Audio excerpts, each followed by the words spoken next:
Man, those kids looked like they were having a lot of fun. And learning a lot, too.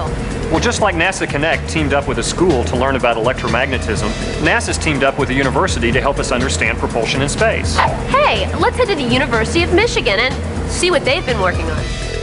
I'm Professor Brian Gilchrist with the University of Michigan in Ann Arbor.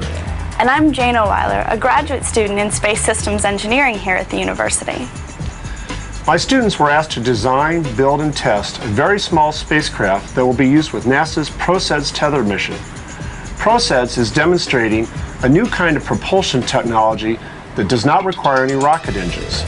It uses the Earth's magnetic field to help push and pull on spacecraft.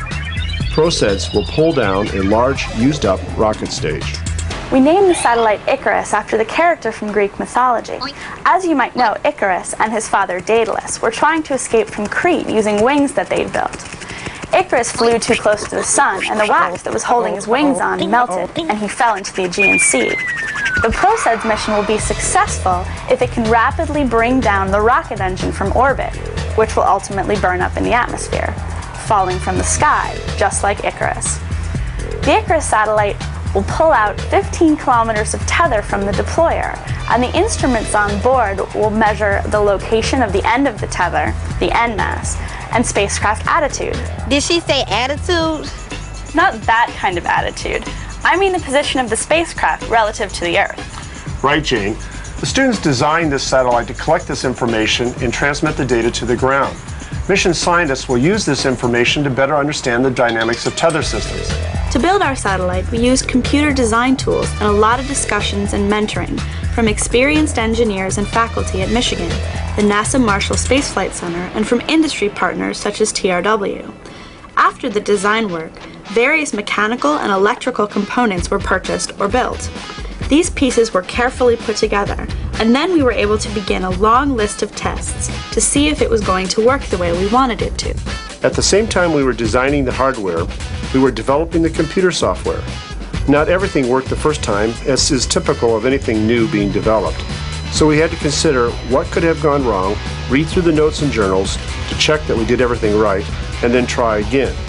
And sure enough, some changes had to be made to get it ready for delivery and flight. Each step required careful planning to accomplish the special steps that we mentioned earlier. The tests were done here in our labs at Michigan and at the Marshall Space Flight Center. How did you gather the data?